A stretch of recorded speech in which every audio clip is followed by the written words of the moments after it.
Robots in Disguise, c'est une série pleine de combiners. Non vraiment, dans cette série, il n'y a qu'un seul combiner qui est un repaint d'une gamme précédente, et ses membres forment la moitié de l'ensemble des Predacons.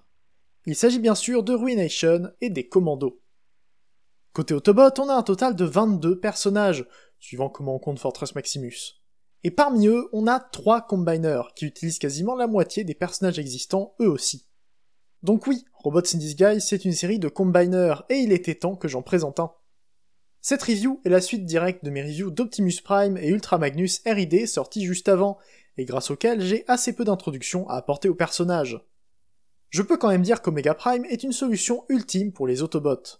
Malgré leur supériorité numérique évidente et leurs atouts de taille, ils ont apparemment besoin de sortir parfois une artillerie encore plus lourde que Rail Racer, Landfill ou simplement Ultra Magnus, le plus puissant de tous les Transformers de R.I.D., si on oublie encore une fois Fort Max.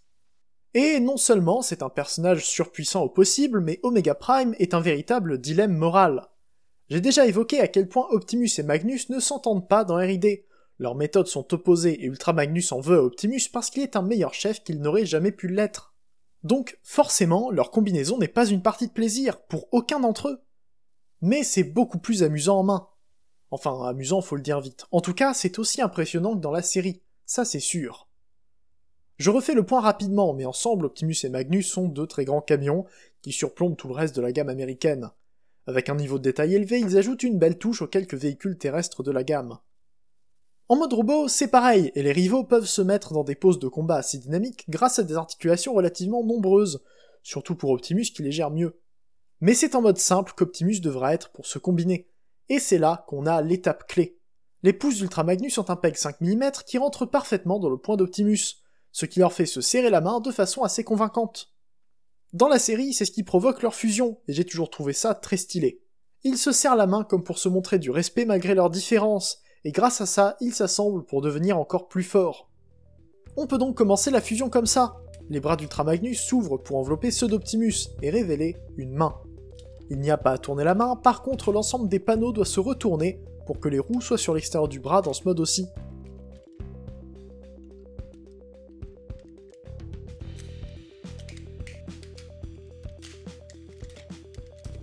Une fois qu'on lui a installé les deux bras, on peut finir de détruire Ultra Magnus pour faire le reste de l'armure. Et là, on peut voir à quel point il est complexe. Il le montre pas tellement dans ses deux modes individuels, mais rien qu'en transformant les jambes, on voit qu'il y avait beaucoup plus à faire là-dessus. La transformation des jambes d'Ultra Magnus en bottes pour Omega Prime m'a toujours perdu jusqu'à ce que je l'ai, parce que ça bouge dans tous les sens. Les tibias se plient, ce qui explique leur longueur, et toutes les pièces se compactent et bougent pour former un ensemble cohérent qui donne pas l'impression d'être un troisième mode.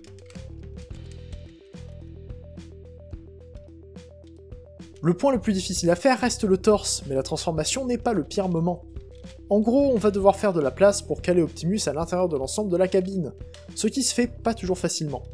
La tête d'Ultra Magnus se balade un peu sans vrai emplacement propre, et c'est pire pour les épaules, qui sont juste posées sur les côtés du backpack.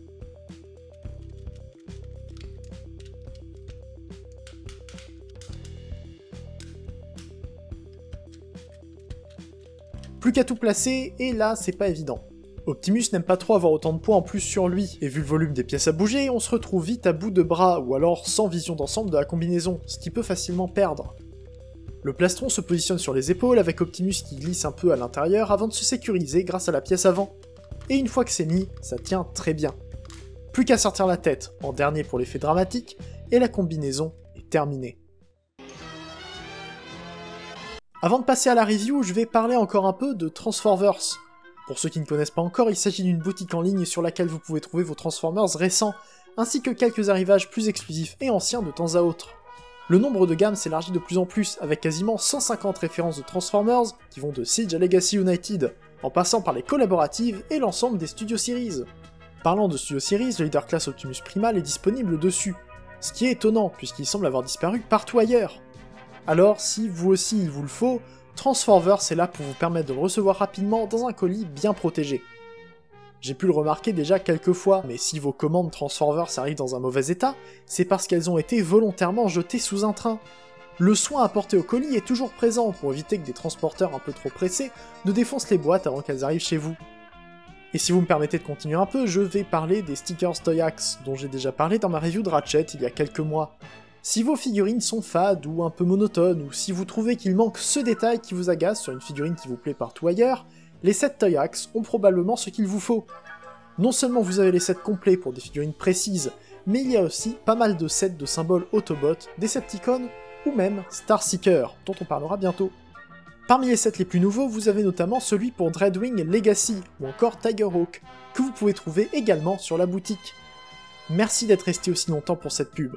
Puisque vous êtes là, je peux en profiter pour vous partager le code LEADERPRICE, pour un trait d'humour évident, pour économiser 5% sur votre commande.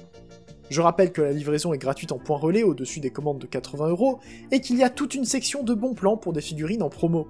Donc, si vous voulez en avoir un peu plus pour moins cher, il y a toujours de quoi réduire un peu le prix. Je sais comment on est chez les collectionneurs. On revient maintenant sur Omega Prime, et là, il est incroyable.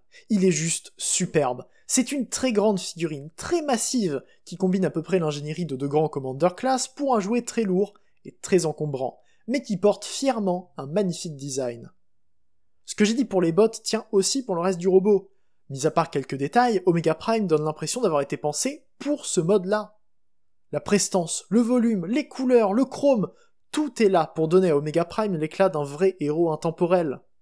Il lui manque quasiment qu'une cape pour faire de lui un chevalier en armure. Même les proportions sont bonnes, parce qu'à part un torse un peu trop épais et des épaules un peu trop basses, deux détails qui seront d'ailleurs réglés sur le Haslab, il a une très bonne allure. Mais je vais regarder un peu les détails. Sa tête est très belle, avec des antennes chromées qui me feraient penser à des pots d'échappement. Contrairement à Magnus et Optimus, ses yeux sont transparents, pour des effets de lumière qui peuvent être allumés quand on lui donne des piles. Malheureusement, j'en ai pas. Le plus gros défaut de sa tête, c'est un ball joint qui ne semble pas vouloir coopérer à cause justement de la lumière, dont les fils ramènent la tête en place un peu trop facilement. Beaucoup plus loin sur la falaise qu'est son torse, le pare-choc d'Ultra Magnus trouve enfin son utilité, avec un plastron très large qui arbore ce magnifique logo Autobot. Ça lui ajoute beaucoup, un peu comme l'étoile chromée sur Star Convoy par exemple. J'aime aussi les roues sur les épaules, et pour les bras, je me dois de noter les logos Autobot moulés sur le dessus. Ces pièces sont assez impressionnantes, puisqu'on a à la fois des détails pour Ultra Magnus, et d'autres pour Omega Prime sur l'autre face. C'est assez rare pour être souligné. Tiens, je vais vite fait parler de sa ceinture, juste pour dire que c'est le torse d'Ultra Magnus. Quand on y pense, la partie bleue du torse d'Ultra Magnus G1 peut aussi servir de design de ceinture, donc faire comme ça ici, c'était peut-être pas si étrange que ça.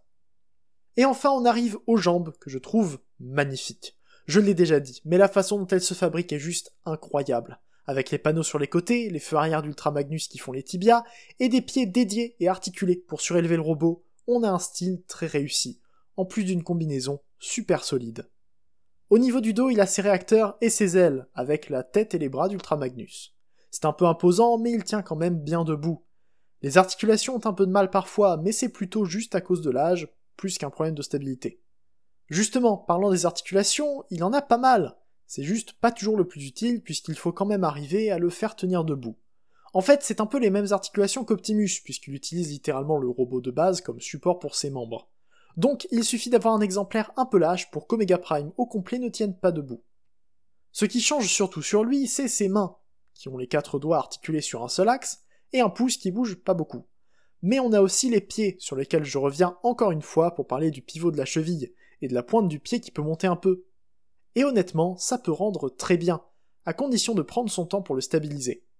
Niveau accessoire, on garde le Blue Bolt Cannon, qui peut former la même arme longue qu'Ultra Magnus avec les mêmes problèmes pour la tenir. Mais les lance-missiles derrière sa tête sont en fait les supports utilisés sur Magnus pour lui faire tenir le canon vers l'avant. Et grâce à un deuxième ensemble de pegs spécialisés, on peut donc donner encore plus de puissance à Omega Prime, ainsi qu'un peu moins de stabilité. Encore une fois, les canons sont lourds et un peu en arrière, ce qui ne fait qu'ajouter du poids sur un robot un peu trop grand pour son propre bien.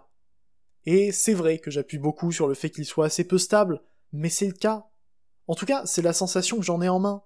Omega Prime est impressionnant, c'est une figurine difficile à compléter sans y mettre un prix assez élevé, surtout avec la version Encore qui a été rappelée par Takara à cause de problèmes sérieux de contrôle qualité.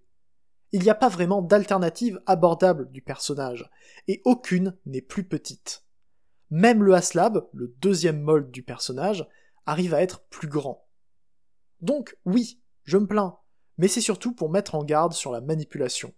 Il reste une figurine solide et absolument magnifique, qui sublime un duo de Transformers déjà plutôt bon. Bien sûr, on a vu dans sa review qu'Ultra Magnus était loin d'être parfait, mais maintenant qu'on voit ce qu'il permet de faire, je pense qu'on est d'accord pour dire que ses défauts sont justifiés.